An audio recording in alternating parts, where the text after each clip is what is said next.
Subscribe to KC Trichy YouTube channel. Like, share and comment.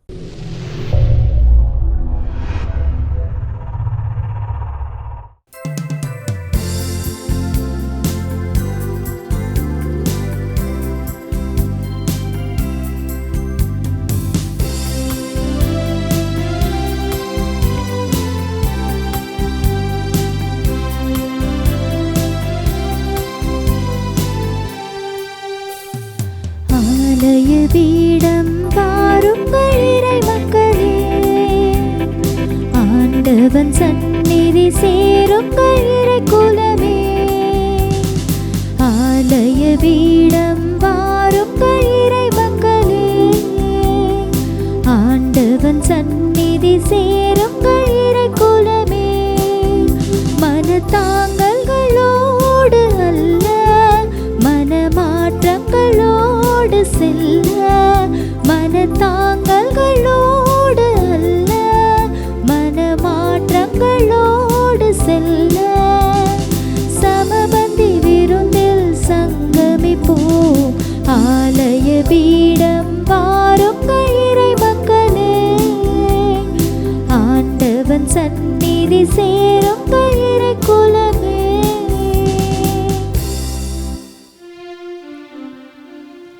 தந்தை மகன் தூய ஆவியாரின் பெயராலே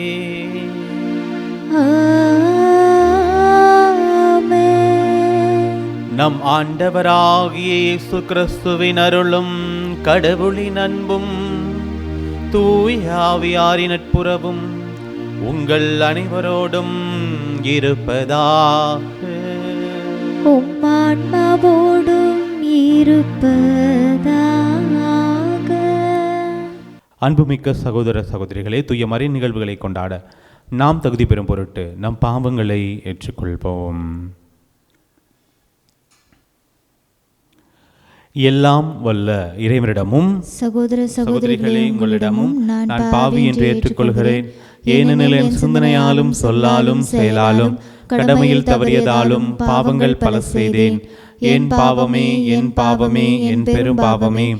ஆகையால் எப்போதும் கன்னியான புனித மரியாவையும் வானதூதர் புனிதர் அனைவரையும் சகோதர சகோதரிகளே உங்களையும் நம் இறைவனாகிய ஆண்டவரிடம் எனக்காக வேண்டிக் கொள்ள மன்றாடுகிறேன்.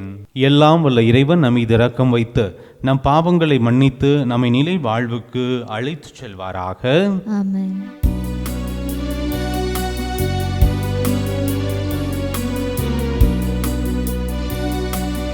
ஆண்டவரே இரக்கமாயிரும், ஆண்டவரே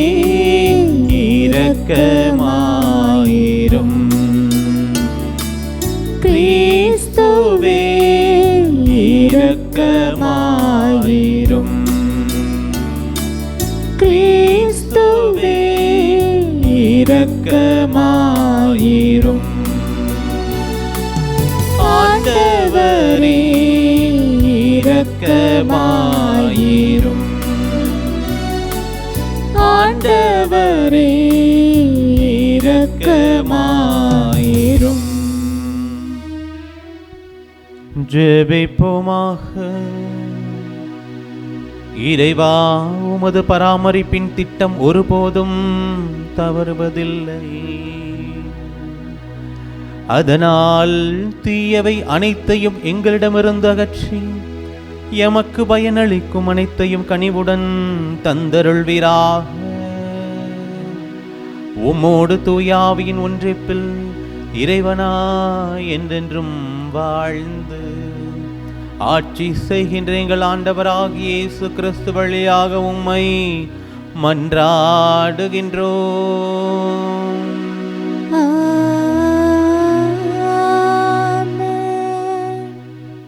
முதல் வாசகம். நாம் இயேசுவோடு இறந்தோமானால் அவரோடு வாழ்வோம். திருத்தூதர் பவுல் தீமோத்தேயுவுக்கு எழுதிய 2ஆம் திருமுகத்திலிருந்து வாசகம். அதிகாரம் 2, இறை வார்த்தைகள் 8 முதல் 15 வரை. அன்பிற்குரியவரே, தாவீதின் மரபில் வந்த இயேசு கிறிஸ்து இறந்து உயிர் பெற்று எழுந்தார் என்பதே என் நற்செய்தி. இதனை நினைவில் கொள். இந்நற்செய்திக்காகவே நான் குற்றம் செய்தவனைப் போல சிறையிடப்பட்டு துன்புறுகிறேன். ஆனால் கடவுளின் வார்த்தையை சிறைப்படுத்த முடியாது. தேர்ந்து கொள்ளப்பட்டவர்கள் மீட்பையும் அதனோடு இணைந்த என்றுமுள்ள மாட்சியையும் கிறிஸ்து இயேசு வழியாக அடையுமாறு அனைத்தையும் பொறுத்து கொள்கிறேன். பின்வரும் கூற்று நம்பத்தகுந்தது. நாம் அவரோடு இறந்தால் அவரோடு வாழ்வோம், அவரோடு நிலைத்திருந்தால் அவரோடு ஆட்சி செய்வோம். நாம் அவரை மறுதலித்தால் அவர் நம்மை மறுதலிப்பார். நாம் நம்பத்தகாதவரெனினும் அவர் நம்பத்தகுந்தவர், ஏனெனில் தம்மையே மறுதலிக்க அவரால் இயலாது. இவற்றை நீ அவர்களுக்கு நினைவுறுத்து. வெறும் சொற்களை பற்றி சண்டையிடுவது பயனற்றது, அது கேட்போரின் அழிவுக்கு ஏதுவாகும் என கடவுள் முன்னிலையில் சான்று பகர்ந்திடு. நீ கடவுள் முன் ஏற்புடையவனாக நிற்க முழு முயற்சி செய். உண்மையின் வார்த்தையை நேர்மையாய் பகுத்து கூறும் பணியாள் ஆகிய நீ வெட்கமுற வேண்டியதில்லை. ஆண்டவரின் அருள்வாக்கு. இறைவனுக்கு நன்றி. நீங்கள் பாட வேண்டிய பதிலுரை பாடல் பல்லவி. ஆண்டவருக்கு அஞ்சி நடப்போர் பேறு பெற்றோர்.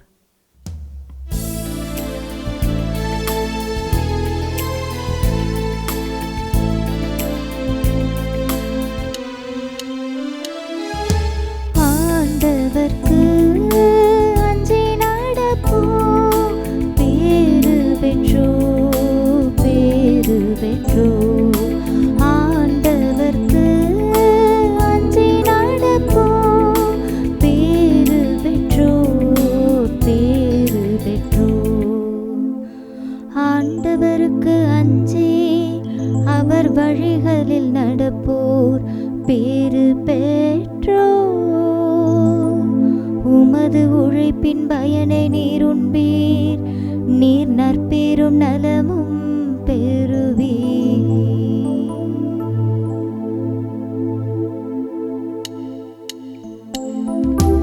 ஆண்டவர்க்கு அஞ்சி நடப்போர் பேறு பெற்றோர், பேறு பெற்றோர். ஆண்டவர்க்கு அஞ்சி நடப்போர் பேறு பெற்றோர், பேறு பெற்றோர். உம் இல்லத்தில் உம் துணைவியார் கனி தரும் திராட்சை கொடி போல் இருப்பார். உண்ணும் இடத்தில் உம் பிள்ளைகள் ஒலிவ கன்றுகளைப் போல் உம்மை சூழ்ந்திருப்பர். ஆண்டவர்க்கு அஞ்சி நடப்போர் பேறு பெற்றோர், பேறு பெற்றோர்.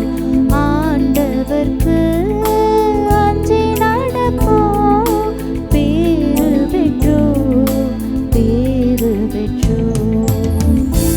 ஆண்டவருக்கு அஞ்சி நடக்கும் ஆடவர் இத்தகைய ஆசி பெற்றவராயிருப்பார். ஆண்டவர் சீயோனிலிருந்து உமக்கு ஆசி வழங்குவாராக. உம் வாழ்நாள் எல்லாம் நீர் எருசலேமின் நல்வாழ்வை காணும்படி செய்வாராக. ஆண்டவர்க்கு அஞ்சி நடப்போர் பேறு பெற்றோர், பேறு பெற்றோர். ஆண்டவர்க்கு அஞ்சி நடப்போர் பேறு பெற்றோர், பேறு பெற்றோர்.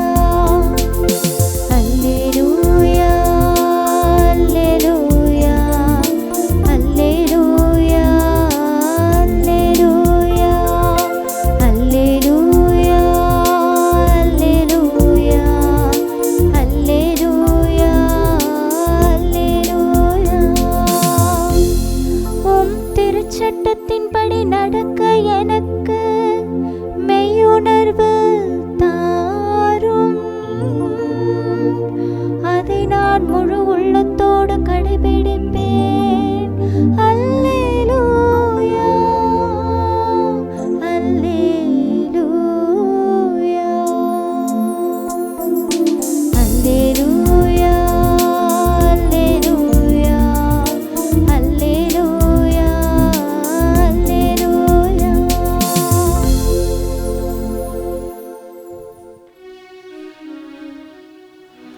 ஆண்டவர் உங்களோடு இருப்பாராக. உம்மான்மாவோடும் இருப்பாராக. புனித மார்க் எழுதிய நற்செய்தியிலிருந்து வாசகம். ஆண்டவரே, மாட்சி உமக்கே. மார்க் எழுதிய நற்செய்தியிலிருந்து வாசகம். அதிகாரம் 12, இறைவசனங்கள் 28 34 வரை. அக்காலத்தில் மறைநூல் அறிஞருள் ஒருவர் இயேசு சதுசேயர்களுக்கு நன்கு பதில் கூறி கொண்டிருந்ததைக் கண்டு அவரை அணுகி வந்து, அனைத்திலும் முதன்மையான கட்டளை எது என்று கேட்டார். அதற்கு இயேசு, இஸ்ரவேலே கேள், நம் ஆண்டவராகிய கடவுள் ஒருவரே ஆண்டவர்.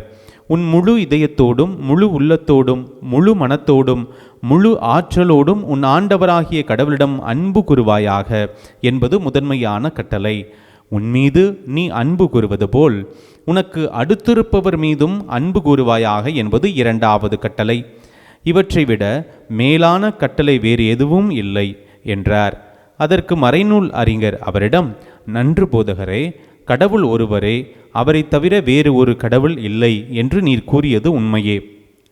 அவரிடம் முழு இதயத்தோடும் முழு அறிவோடும் முழு ஆற்றலோடும் அன்பு செலுத்துவதும், தன்னிடம் அன்பு கொள்வது போல் அடுத்திருப்பவரிடம் அன்பு செலுத்துவதும் எரிபலிகளையும் வேறு பலிகளையும் விட மேலானது என்று கூறினார். அவர் அறிவுத்திறனோடு பதிலளித்ததை கண்ட இயேசு அவரிடம், நீர் இறையாட்சியினின்று தொலையில் இல்லை என்றார். அதன் பின் எவரும் அவரிடம் எதையும் கேட்க துணியவில்லை.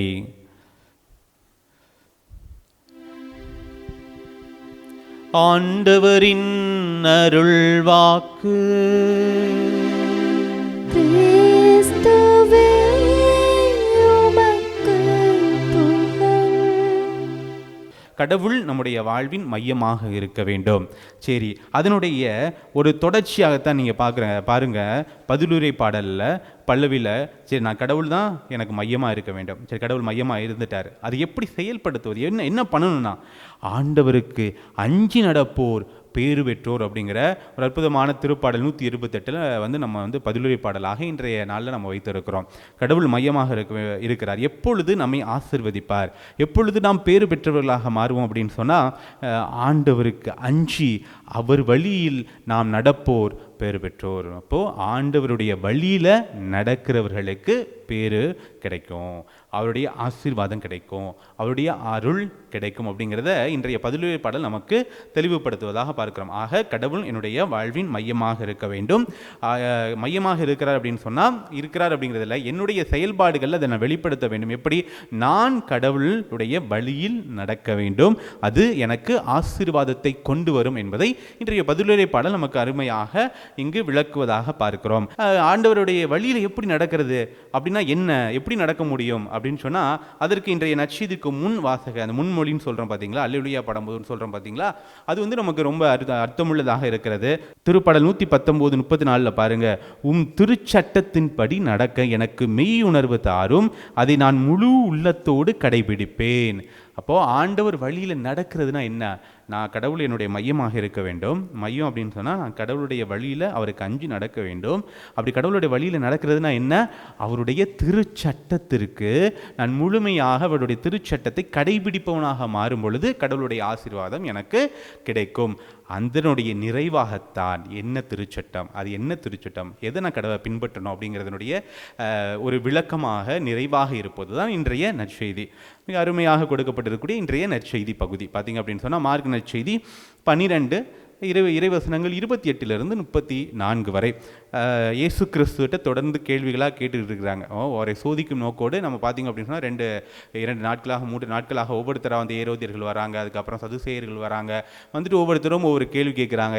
எப்படியாவது அவரை சிக்க வைத்து விட வேண்டும், அவருக்கு தண்டனை வாங்கி கொடுத்து விட வேண்டும் என்று சொல்லி தொடர்ந்து பார்த்தோம் அப்படின்னு சொன்னால் அவர்கள் கேள்வி கணைகளை தொகுத்து கொண்டே இருக்கிறார்கள். இன்றும் ஒரு கேள்வி கேட்குறாங்க. என்ன கேள்வி கேட்குறாங்க? மறைநூல் அறிஞர் வரார்.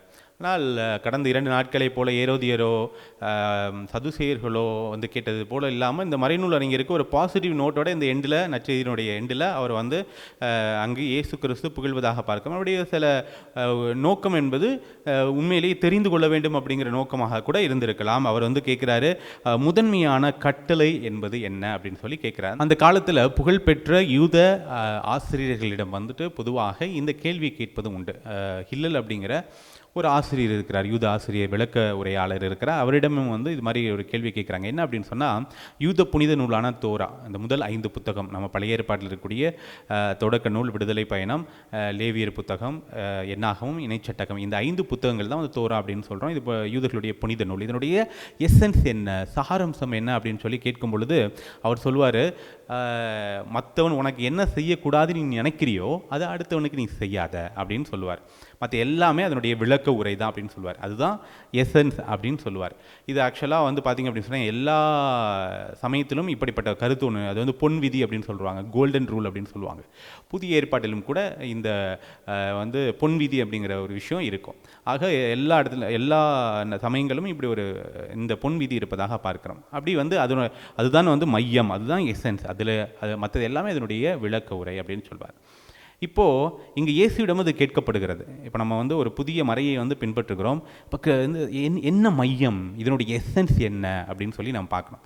நிறைய நேரங்களில் இன்றைக்கு பார்த்திங்க அப்படின்னு சொன்னால் அந்த ஃபண்டமெண்டலிஸ்ட் அப்படின்னு சொல்லுவாங்க, மத வெறியர்கள். சில பேர் என்ன பண்ணுவாங்க, தன்னுடைய மதத்தை காப்பாற்றுறேன் அப்படிங்கிற பேரில் அடுத்த மதத்தை துன்புறுத்தவும், அவர்களை அவங்களுடைய நம்பிக்கையை காயப்படுத்துவதும், அவர்களை வந்து இன்றைக்கி எவ்வளோ வன்முறைகளை ஈடுபடுவதையும் பார்க்குறோம். அதான் வந்து கவி அப்துல் ரஹ்மான் ரொம்ப அருமையாக சொல்வார், இப்படிப்பட்டவர்களை நீங்கள் வந்து ஃபண்டமெண்டலிஸ்ட்னு சொல்லாதீங்க, அடிப்படைவாதிகள்னு சொல்லாதீங்க.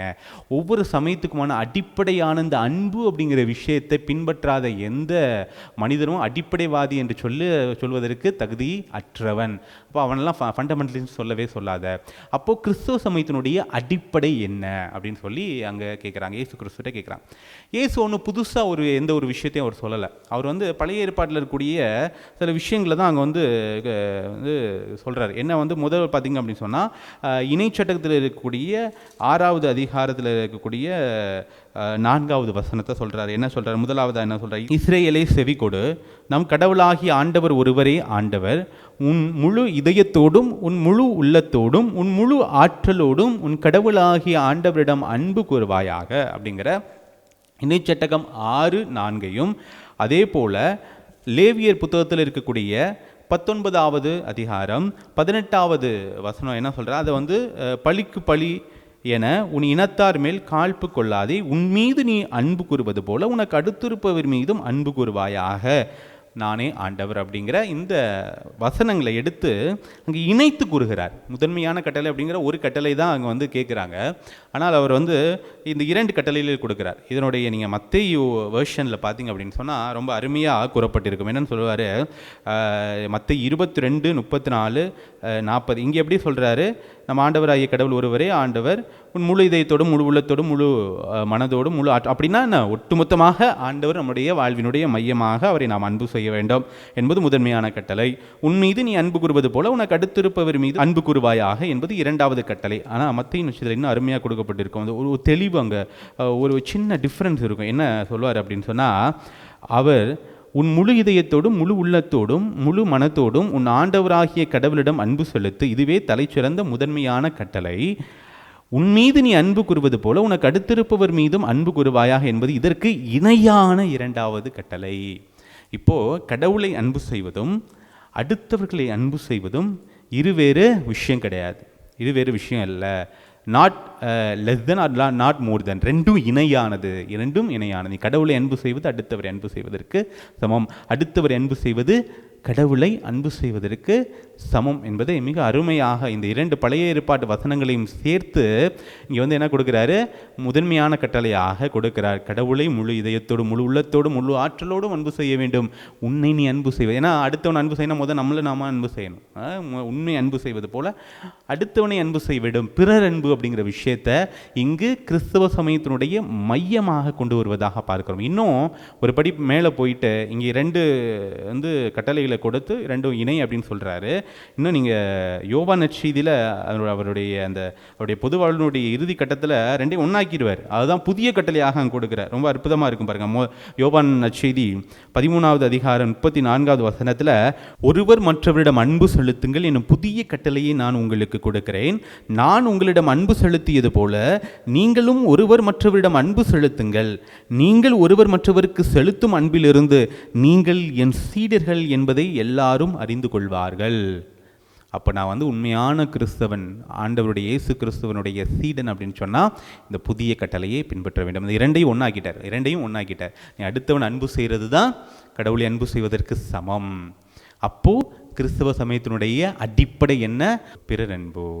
இன்றைக்கி வந்து இதனுடைய அந்த இணையான நீங்கள் லூக்கா நற்செய்தியிலும் கொடுக்கப்பட்டிருக்கும். அதோட இணைத்து ஒரு ஓமை கொடுத்துருப்பார். என்ன ஓமை அப்படின்னு சொன்னால், நல்ல சமாரியர் ஓமை. யார் என்னுடைய அயலான் அப்படிங்கிற விஷயத்தில் பார்த்திங்க அப்படின்னு சொன்னால் மிக அருமையாக இந்த புதிய கட்டளைக்கு தொடர்ச்சியாக அங்கே வந்து நல்ல சமாரியர் ஓமை கொடுக்கப்பட்டிருக்கும். ஆக கிறிஸ்தவ சமயத்தினுடைய அடிப்படை என்ன? அன்பு, அதுவும் பிறர் அன்பு. இன்று நாம் ஒரு சமூகமாக வாழ ஆரம்பித்து விட்டோம் அப்படின்னு சொன்னால், என்னுடைய சுயநல வாழ்விலிருந்து நான் கடந்து நான் எப்படி பண்ணணும், அடுத்தவன் என் கூட என்னுடைய அயலான் எப்படி வாழ்கிறான், நான் வாழ்கிற வாழ்க்கை எப்படி அவனை பாதிக்குது. ஏன்னா இன்றைக்கி சமூகம் வந்துட்டோம் அப்படி தான். இன்றைக்கி கடவுள் எப்போ வந்து இஸ்ராயல் மக்கள் நாடுகளாக இருந்தார்களோ அப்பொழுது அவர் கட்டளையில் கொடுக்கவே கிடையாது. அவர்களுக்குன்னு ஒரு தேசத்தை உருவாக்கி அவர்களை ஒரு சமூகமாக உருவாக்கிய பொழுது 10 கட்டளைகளை கொடுக்கிறார். அந்த 10 கட்டளைகள் வந்து பின்னாடி பார்த்திங்க அப்படின்னு சொன்னால் சதுசேயர்கள் பரிசேயர்கள் வந்து கிட்டத்தட்ட 613 கட்டளைகளாக மாற்றி அந்த கட்டளைகள் அவர்களை அடிமைப்படுத்துவதாக இருந்தது, ஒடுக்குவதாக இருந்தது. அதனால தான் இங்கே வந்துட்டு இந்த கேள்வி கேட்கப்படுகிறது. மிக அருமையாக இயேசு கிறிஸ்து அந்த 10 கட்டளைகளை சுருக்கி அது எதனுடைய சாரம், அதனுடைய சாரம் என்ன? கடவுளை அன்பு செய்கிறது, அடுத்தவனை அன்பு செய்கிறது. அது 2ஐயும் ஒன்றாக்கி நீ அடுத்தவனை அன்பு செய்வது கடவுளை அன்பு செய்வதற்கு இணை அப்படிங்கிற பிறர் அன்பு அப்படிங்கிற விஷயத்தை கிறிஸ்துவ சமயத்தினுடைய மையமாக கொண்டிருக்கிறார். இன்றைய குடும்பங்களில் அது ஆரம்பிக்கணும். அந்த கட்டளையில் பாருங்கள், நீ உன்னை அன்பு செய்வது போல பிறரை அன்பு செய்ய அப்படின்னு சொல்கிறார். நான் என்னையை வந்து ரெஸ்பெக்ட் பண்ணணும், என்னையை நான் அன்பு செய்யணும். நம்ம எத்தனை பேர் நம்மளை வந்து அன்பு செய்கிறோம், நம்மளை ஏற்றுருக்கிறோம். இன்றைக்கி வந்து ஏன் கடவுள் இப்படி படைச்சிட்டாரு, அப்படி படைச்சிருக்கலாம், நான் கொஞ்சம் வெள்ளையாக இருந்திருக்கலாம், நான் கொஞ்சம் இன்னும் அழகாக இருந்திருக்கலாம், இன்னும் கொஞ்சம் பணக்கார வீட்டில் பிறந்திருக்கலாம், எனக்கு வந்து இன்னும் கொஞ்சம் வசதி இருந்திருக்கலாம், என் அப்பா அம்மா இன்னும் கொஞ்சம் வந்து வசதியோடு இருந்திருக்கலாம். நம்ம வந்து திருப்தி அடைவதே கிடையாது. நாம் நம்மளை நேசிக்கிறோமா? எனக்கு நல்ல திறமைகள் இருக்கிறது, இல்லை இருக்கிற திறமைகளை நான் உயர்வாக பார்க்கிறேனா? என்னை அன்பு செய்யணும். என்னை அன்பு செய்கிறேன் அப்படிங்கிறதுடைய நீட்சி என்ன அப்படின்னா, என்னுடைய குடும்பத்தில் இருப்பவர்களை அன்பு செய்வது.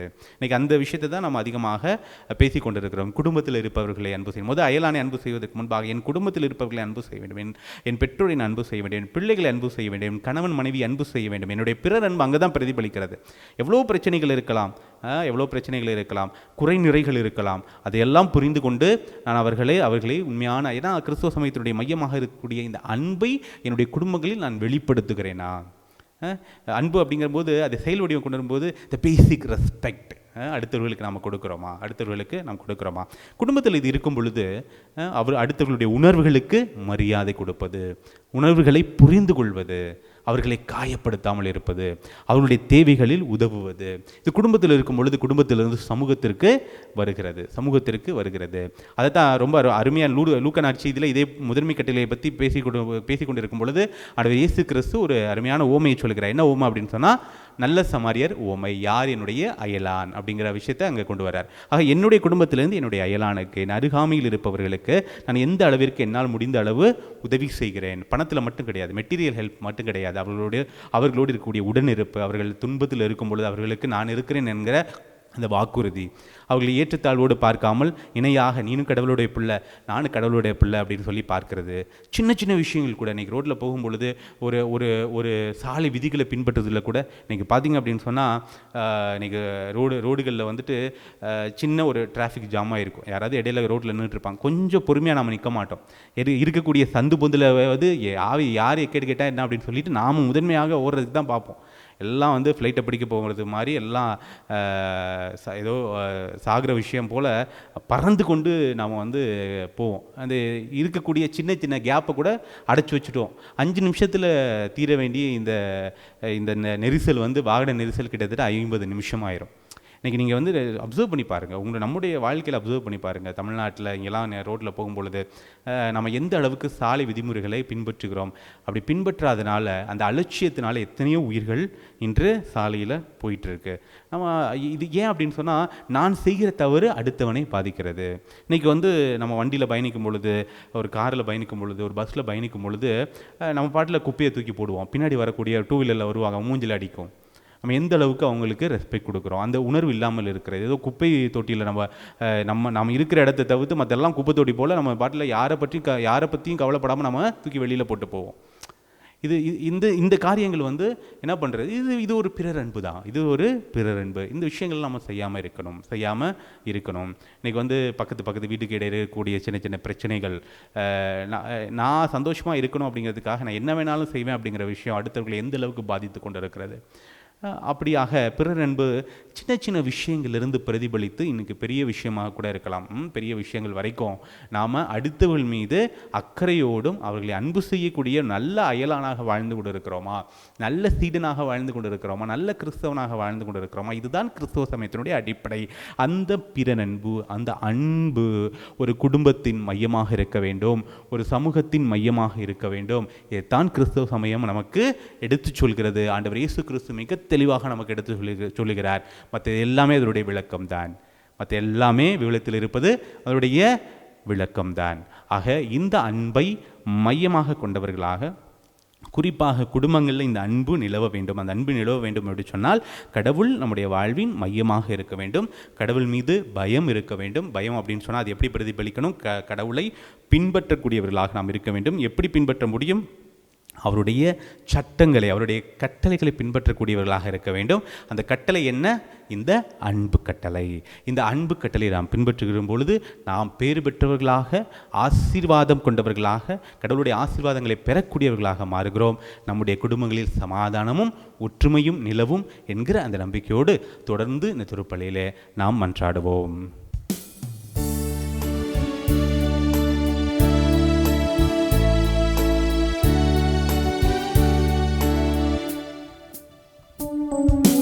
கொடுப்பதன் இன்பம் பெறுவதிலில்லை, தந்தேன் என்னையே அன்புடனே. கொடுப்பதன் இன்பம் பெறுவதிலில்லை, தந்தேன் என்னையே அன்புடனே. சரணடைந்தேனே, சரணடைந்தேனே, ஆவியே உம்மிடம் சரணடைந்தேன். சரணடைந்தேனே, சரணடைந்தேனே, ஆவியே உம்மிடம் சரணடைந்தேன்.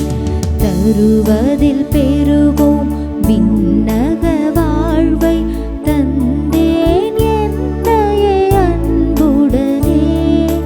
தருவதில் பெறுவோம் விண்ணக வாழ்வை, தந்தேன் என்னையே அன்புடனே. அன்புமிக்க சகோதர சகோதரிகளை, என்னுடையதும் உங்களுடையதுமான இப்பலி எல்லாம் வல்ல தந்தையாக இறைவனை கேட்டதாகும்படி மன்றாடுங்கள். ஆண்டவர் தமது பெயரின் புகழ்ச்சிக்காகவும் மாட்சிக்காகவும் நமது நன்மைக்காகவும் புனித திரு அவை அனைத்தின் நலனுக்காகவும் உமது கையிலிருந்து இப்பலியை ஏற்றுக்கொள்வாராக.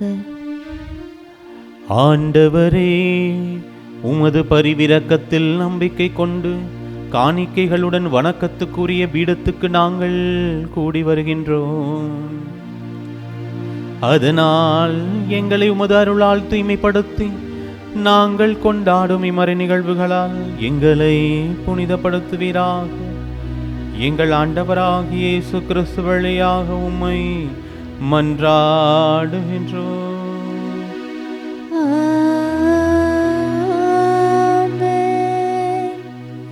ஆண்டவர் உங்களோடு இருப்பாராக, உம் ஆன்மாவோடும் இருப்பாராக. இதயங்களை மேலே எழுப்புங்கள். ஆண்டவரிடம் எழுப்பியுள்ளோம். நம் இறைவனாகிய ஆண்டவருக்கு நன்றி கூறுவோம். அது தகுதியும் நீதியுமானது. ஆண்டவரே, தூயவரான தந்தையே, என்றும் உள்ள எல்லாம் வல்ல இறைவா, எங்கள் ஆண்டவராகிய கிறிஸ்து வழியாக எந்நாளும் எவ்விடத்திலும் நாங்கள் உமக்கு நன்றி செலுத்துவது மெய்யாகவே தகுதியும் நீதியுமாகும், எங்கள் கடமையும் மீட்புக்குரிய செயலுமாகும்.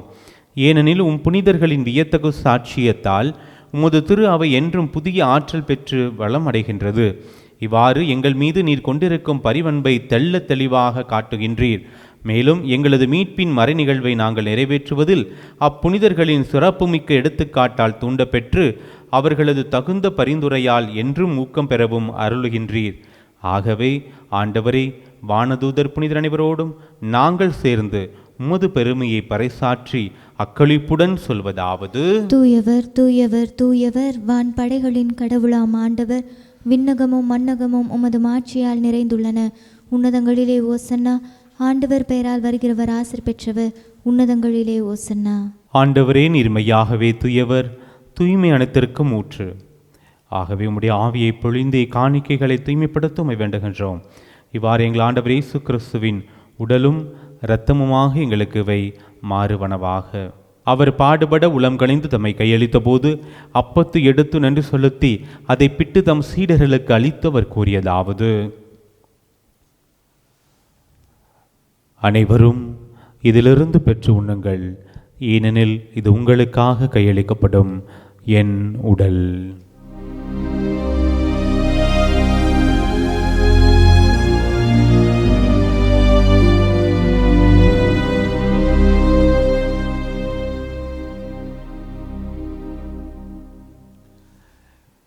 அவ்வண்ணமே இரவு விருந்தை அருந்திய பின் கிண்ணத்தையும் எடுத்து மீண்டும் உமக்கு நன்றி கூறி தம் சீடர்களுக்கு அளித்தவர் கூறியதாவது: அனைவரும் இதிலிருந்து பெற்று பருகுங்கள், ஏனெனில் இது புதிய நிலையான உடன்படிக்கைக்குரிய என் இரத்தத்தின் கிண்ணம். இது பாவ மன்னிப்புக்கென்று உங்களுக்காகவும் பலருக்காகவும் சிந்தப்படும். இதை என் நினைவாகச் செய்யுங்கள்.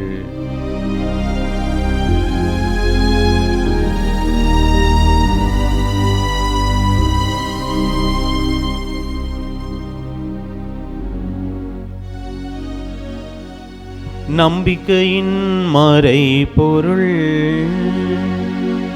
ஆண்டவரே,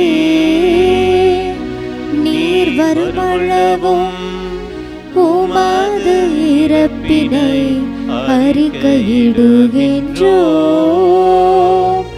உமது உயிர்ப்பினையும் எடுத்துரைக்கின்றோம்.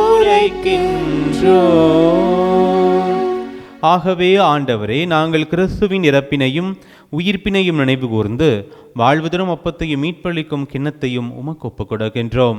உம் திருமுனின்று உமக்கு ஊழியம் புரிய தகுந்தவர்கள் என எங்களை ஏற்றுக்கொண்டீர். எனவே உமக்கு நன்றி செலுத்துகின்றோம். மேலும் கிறிஸ்துவின் உடலிலும் இரத்தத்திலும் பங்கு கொள்ளும் எங்களை தூய ஆவியார் ஒன்று சேர்க்க வேண்டுமென உம்மை தாழ்மையுடன் மன்றாடுகின்றோம். ஆண்டவரே, உலகெங்கும் பரவியிருக்கும் முது திரு அவையை நினைவு கூர்ந்தருளும். எங்கள் திருத்தந்தை பிரான்சிஸ், எங்கள் ஆயர் மேதக ஆரோக்கியராஜ், எல்லா திருநிலையினர் ஆகிய அனைவரோடும் முது திரு அவை அன்பில் நிறைவு பெறச் செய்தருளும். உயிர்த்தெழும் எதிர்நோக்குடன் துயில் உள்ளும் எங்கள் சகோதர சகோதரிகளையும் இறந்தோர் அனைவரையும் இரக்கத்துடன் நினைவு கூர்ந்து முது திருமுக ஒளியினுள் ஏற்றருளும். எங்கள் அனைவர் மீதும் இரக்கமாயிரும். கடவுளின் கன்னித்தாயான புனித மரியா, அவருடைய கணவரான புனித யோசேப்பு, புனித திருத்தூதர்கள், இவ்வுலகிலும் உகந்தவராயிருந்தோர் ஆகிய புனிதர் அனைவருடனும் நாங்கள் நிலை வாழ்வில் பங்கு கொள்ளும் தகுதி பெற்று உம் திருமகன் இயேசு கிறிஸ்து வழியாக உம்மை புகழ்ந்தேத்து வரமருள உம்மை மன்றாடுகின்றோம்.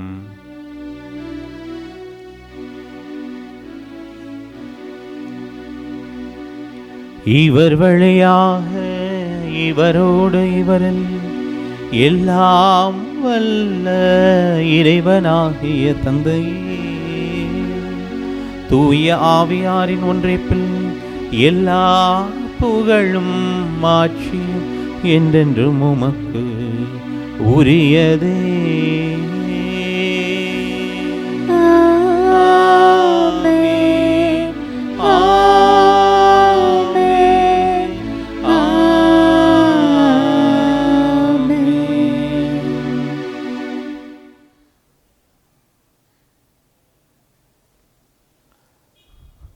மீட்பரின் கட்டளையால் கற்பிக்கப்பட்டு இறை படிப்பினையால் பயிற்சி பெற்று நாம் துணிந்து சொல்வோம்.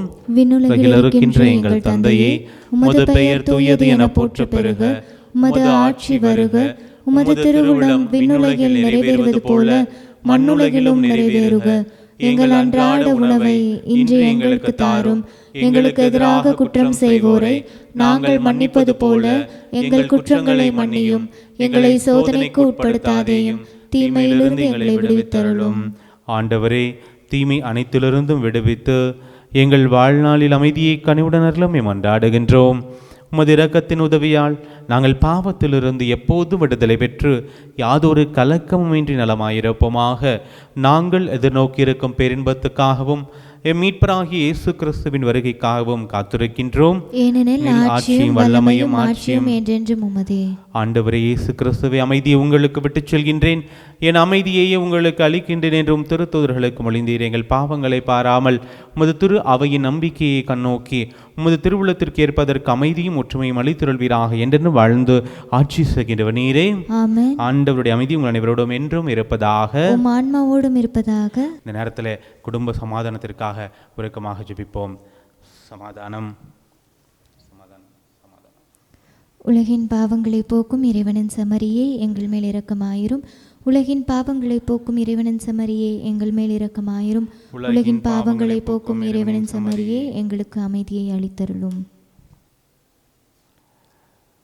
ஆண்டவர் இயேசு கிறிஸ்துவின் உட்கொள்ளும் திருவள்ளும் திறத்தமை திருப்பும் தன்னைக்குள்ளாக்கும் பரிவிறக்கத்தின் மனதுக்கும் உடலுக்கும் பாதுகாப்பு நலமளிக்கும் அருமந்தாவும் இருப்பனவாக.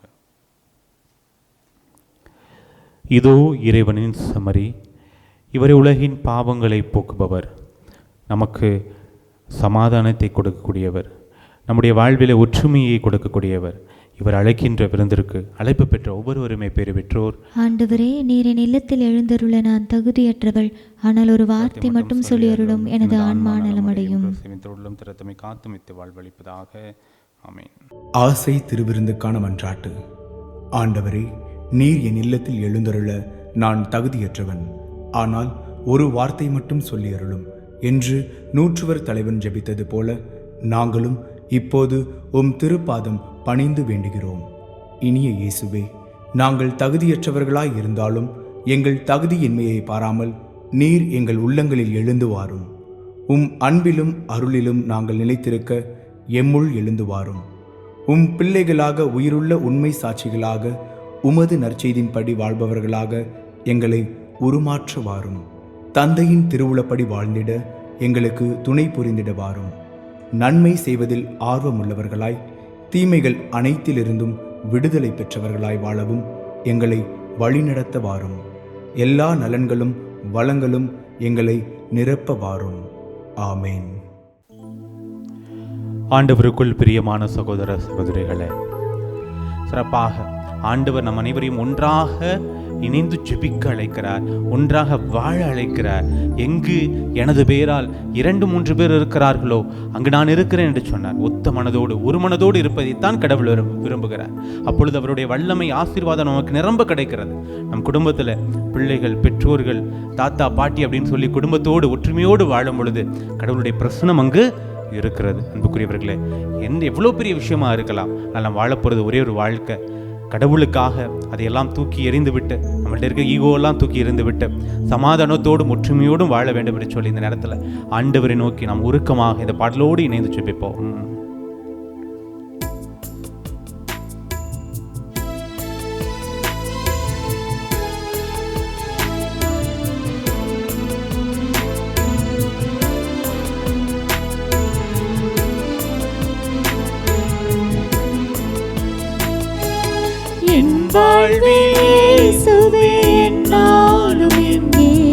எல்லாமும் நீயாக வேண்டும், எந்த எல்லாமும் நீயாக வேண்டும். என் வாழ்வில் இயேசுவே என்னாலும் இங்கே எல்லாமும் நீயாக வேண்டும், எந்த எல்லாமும் நீயாக வேண்டும். சோகங்கள் ஆறாமல் நான் வாடும்போது தாயாக நீ மாற வேண்டும், அன்பு தாயாக நீ மாற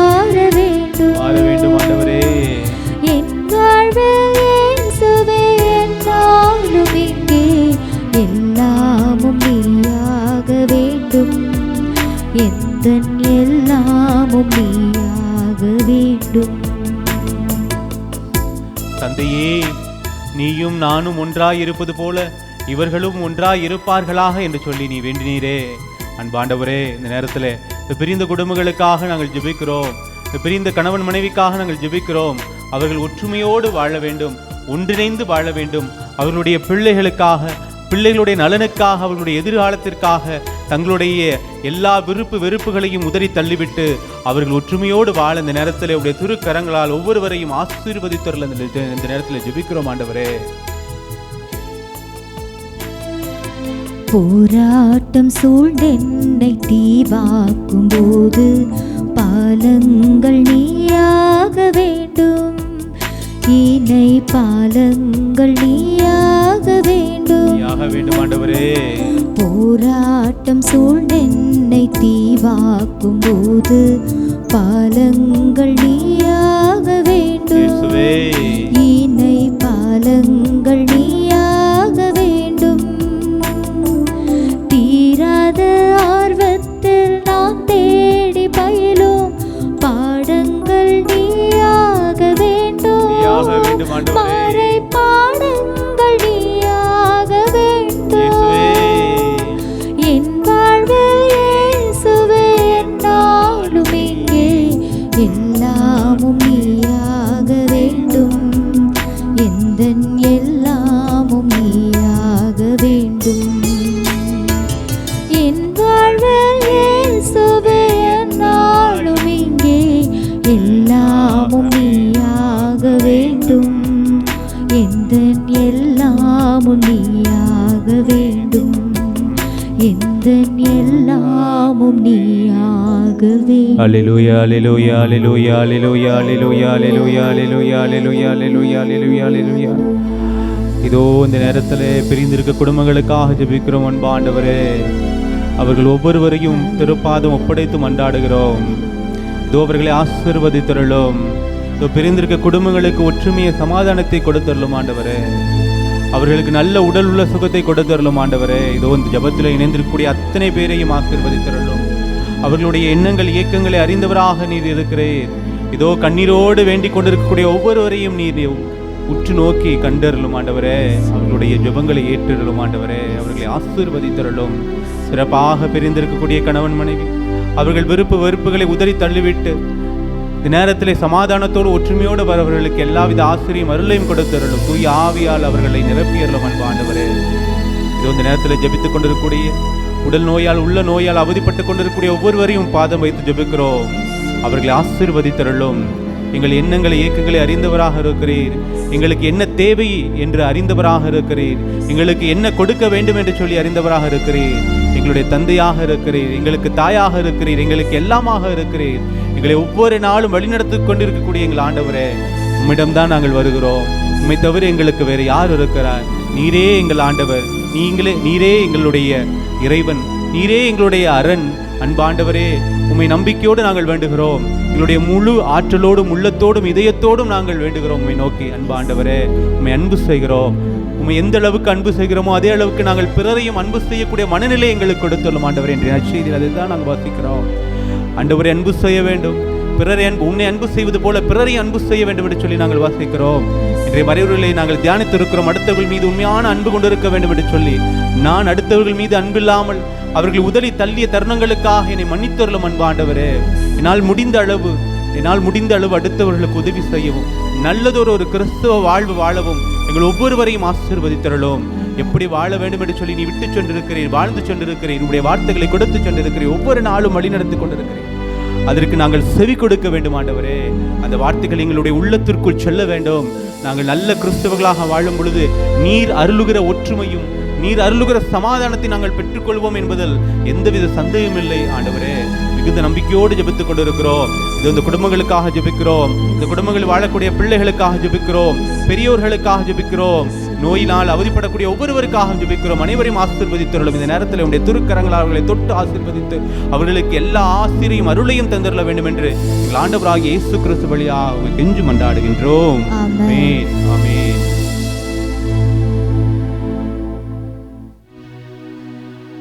ஜெபிப்போமாக. என்றும் வாழும் எல்லாம் வல்ல இறைவா, புனித அந்தோனியாரை தலைச்சிறந்த போதகராகவும் எங்கள் தேவைகளில் பரிந்து பேசுபவராகவும் மக்களுக்கு அளித்தீரே. அவரது உதவியால் நாங்கள் கிறிஸ்தவ வாழ்வின் நெறிகளை கடைபிடிக்கவும் எங்களுக்கு நேரிடும் இன்னல்களிலெல்லாம் உமது ஆதரவை கண்டுணரவும் செய்தருள்வீராக. எங்கள் ஆண்டவராகிய கிறிஸ்து வழியாக உம்மை மன்றாடுகின்றோம்.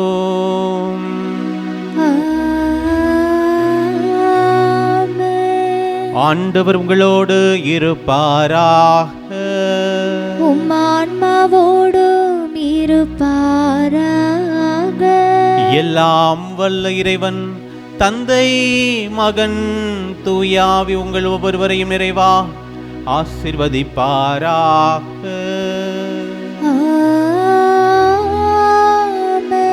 சென்று வாருங்கள், திருப்பலி நிறைவேறிற்று. இறைவனுக்கு நன்றி.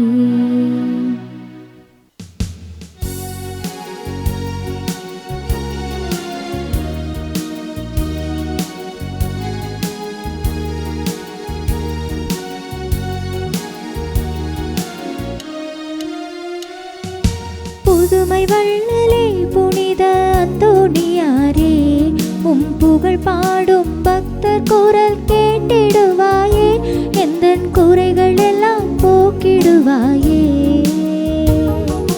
புதுமை வள்ளலே புனித அந்தோணியாரே, உம் புகழ் பாடும் பக்தர் குரல் கேட்டிடுவாயே, எந்தன் குறைகள் எல்லாம் போக்கிடுவாயே. புதுமை வள்ளலே புனித அந்தோணியாரே.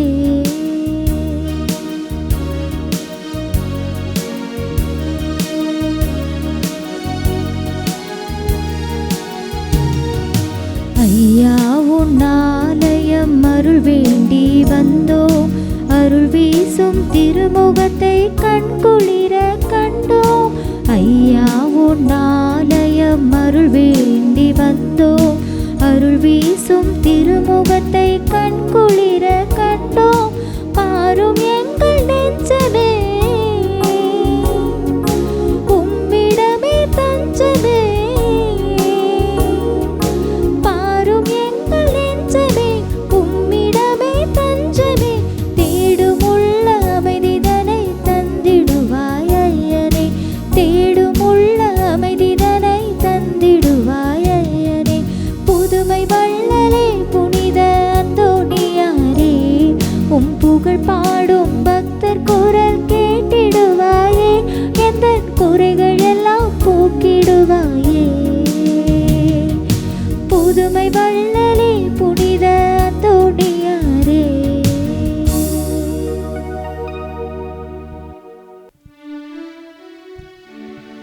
நிலையான புகழுக்குரிய தூய்மை மிகு நற்கருணைக்கு எல்லா காலமும் ஆராதனையும் புகழும் மாற்றியும் உண்டாக கடவது. தந்தை, மகன், தூய ஆவியாரின் பெயராலே ஆமென். Subscribe to KC Trichy YouTube channel. Like, share and comment.